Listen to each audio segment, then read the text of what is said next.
Hey you guys, welcome in to Divine Golden Master.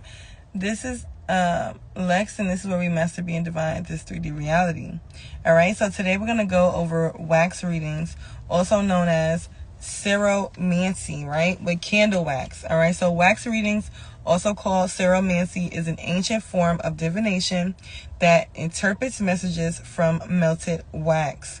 It is a way to listen to the whispers of the unseen through the natural flow, shapes, and the movement of the wax as it cools and hardens.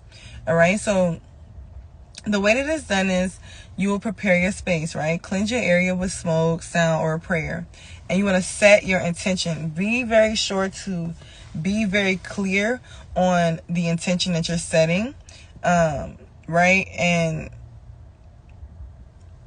however the intention is, whether it's a question or you just want to receive a certain type of message, or you want to receive a message, period, just be very clear on that, right? And clearly decipher that within your mind and say it out loud, okay? Number 2, you can light a candle. Choose a color aligned with your purpose. You can use like white for clarity, right? You may not know exactly what you need, but you want a message. White is always good, right, for a lot of different things, but to get that clarity. Red, if you want to know about a passionate matter or a passion or a love or anything like that. Black for protection, okay, if you want to know about that. Gold for abundance, and so on, okay. Number 3, melt and pour. Melt the candle wax and pour it slowly into a bowl of cool water. This is where the magic happens. The wax will twist, curl, and solidify into shapes that carry messages. All right, and this is one of my favorite forms of divination. I've never posted content on this form of divination, but I really do. I love candy. I know I love candles. I'm a candle magic girl, and I like this. I do this for myself often, and I think I do want to start opening this up to the public. But y'all know for each one I am going to give you a reading. So far we did the tea magic, tea reading the tea leaves in the cup. We did numerology, and I'm probably going to do a reading of the day, like or maybe even I might just do the year, like January 1st 2026, something like that. And then for these I'm going to do candle wax. I'm going to do a video for all of them because of the power outage going on. I don't know if it's happening anywhere else, but I wanted to do it live, but I probably would just have to do it. Like I'm doing this, I want to do it live. But I'm probably just going to have to do it, just pre-record it and just post it for you guys. Either way, I'm going to get it done, okay? Now, when you go ahead and start pouring your candle wax into the water, now you want to interpret the shapes. Now, we spoke about some shapes, too, when it came to the tea magic, so this is kind of similar to that, right? You could look for hearts and hearts. You want to look, hearts, of course, could symbolize like love or emotional healing, but you want to look closely to what you see. Like, it could be anything: faces, animals, symbols, or any type of abstract form. These messages are from your spirit guides, ancestors, or higher self. So some of them could be, like I said, hearts could be representing love or emotional healing. You could be seeing keys, unlocking new opportunities. You could be seeing circles, right? Completion or cycles coming full circle. You may see animals, spirit messengers, look into that animal.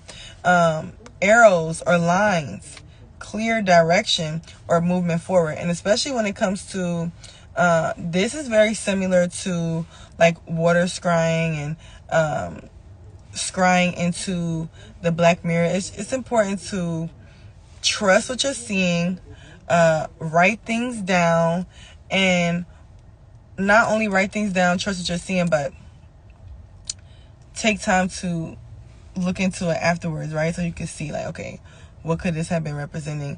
And then also channeling that way. But don't throw your channel off. Make sure you have a notebook too to write things down, just in case, so you don't throw your channel off, right? You can just write it down and keep moving, and then you could look at it again at the end, okay? And decipher what exactly the message is.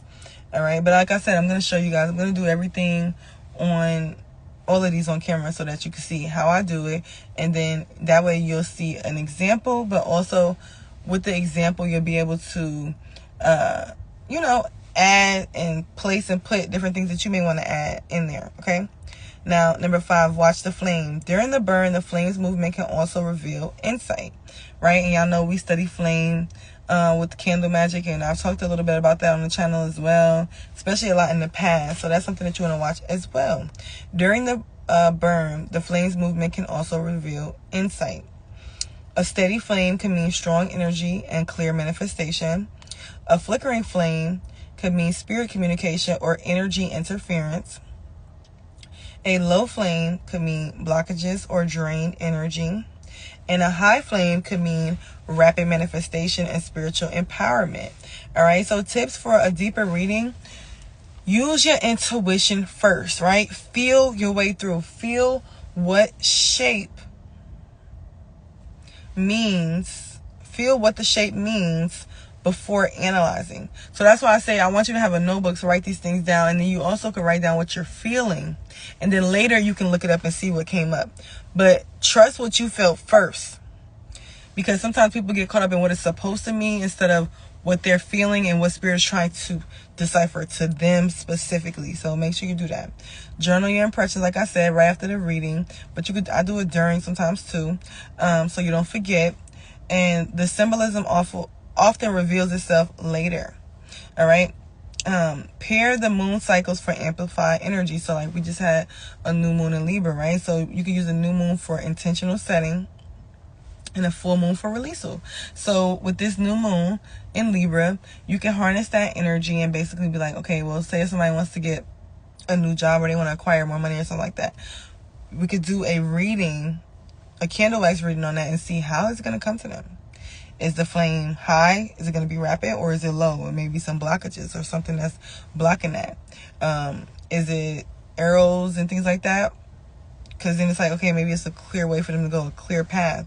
Or is it, you never know. So take time to decipher that. But yes, I love you guys. Love yourself. This is all I have for when it comes to this type of reading, a wax reading, right? Ceromancy. This is that. I love you guys, and I'll see you later. It was something else. It was just 11:11, so it kind of got me like, 11:11, period. But yeah, so this is definitely meant for somebody. And I keep stressing in a lot of the videos, it's like, I want people to really, the reason why I'm doing this content this month of October is because I want people to really understand that you don't have to have, like, people think it's, you got to be this special type of person to do this and that third. Like, no, you just have to exercise and exercise the ability and actually just acquire the knowledge. Because who's to say that you're not that, you don't have that gift, or you don't have that insight? You know what I mean? So this is why I want you guys to really start to dive deep into different practices yourself. Because what happens if you can't book a reading, or you can't afford it, or whatever? You could do your own. Or you need insight on something, you need it right now, you can't wait. You can do your own, right? And who knows, maybe this is like your career path, but you just didn't know it. And once you try it, you never know. All right, so I love you guys. Peace.